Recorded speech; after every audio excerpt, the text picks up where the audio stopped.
코로나19 4차 유행이 계속되는 가운데 지난 한 달 동안 직장 내 집단 감염 비중이 가장 크다는 소식 전해드렸습니다. 건설 현장이나 식품업체처럼 재택근무가 어려운 직장에서 확산세가 여전한 상황입니다. 이 밖에도 실내 체육시설, 교회를 비롯한 수도권 곳곳에서 감염이 확산하면서 4차 유행은 당분간 이어질 전망입니다.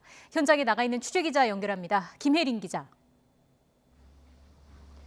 네, 경기 화성시 건설 현장에 나와 있습니다. 네, 먼저 그곳 집단 감염 소식부터 자세히 전해주시죠.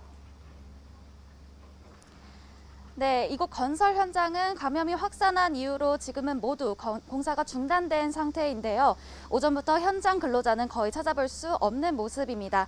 이곳에서 첫 확진자가 나온 건 지난 6일입니다. 근로자들이 양성 판정을 받은 뒤 접촉자 등 209명을 대상으로 코로나19 검사를 진행했는데요. 근로자와 가족을 포함해 현재까지 모두 34명이 넘게 확진 판정을 받았는데 검사 대상자들이 전국에 퍼져 있어 현재로서는 정확한 집계가 어려운 상황입니다. 역학조사 결과 현장에서는 열 체크, 방문자 관리 등 방역 수칙이 지켜진 것으로 보이는데요. 다만 근로자들이 출퇴근 때 차를 함께 타는 이른바 카풀을 하고 일부는 함께 공동생활을 하면서 감염이 확산했을 가능성이 큽니다. 또 감염 확산세가 빠른 것으로 보아 델타 변이 바이러스도 의심되는데요. 방역당국은 현재 델타 변이 바이러스 여부를 검사하고 있습니다. 경기 파주시 김치 제조업체와 인력사무소발 집단 감염도 이어지고 있습니다. 김치 제조업체에서는 지난 3일 직원 1명이 양성 판정을 받은 뒤 지금까지 모두 52명이 확진됐고요. 파주시 인력사무소에서는 지난달 31일부터 외국인 일용직 근로자들을 중심으로 집단 감염이 번지고 있습니다. 현재까지 파악된 관련 확진자는 44명에 달합니다. 이처럼 건설 현장, 식품업체, 인력사무소 등 재택이 어려운 직장에서 집단 감염이 이어지고 있습니다.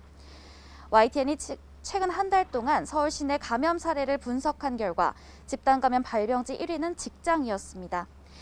방역당국은 제조업 등을 제외한 사업장에 전 직원 30% 재택근무를 권고하고 있는데요. 재택근무가 어려운 직종은 이러한 권고를 따르기 쉽지 않은 게 현실이어서 방역당국의 방역 부담이 종사자에게 떠넘겨진다는 지적이 나옵니다. 자, 직장뿐만 아니라 수도권 곳곳에서도 집단 감염이 이어지고 있는 상황이죠. 네, 그렇습니다. 먼저 실내 체육시설 중심으로 집단 감염이 확산하고 있습니다.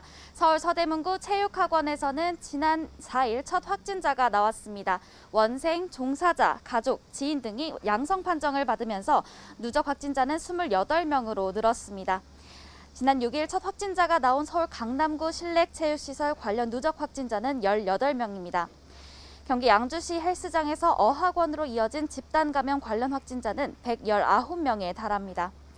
교회발 집단 감염도 이어지고 있는데요.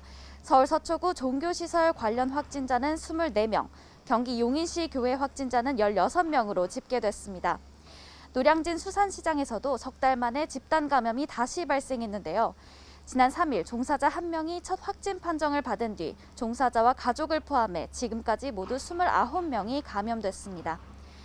지금까지 경기 화성시 건설 현장에서 YTN 김혜린입니다.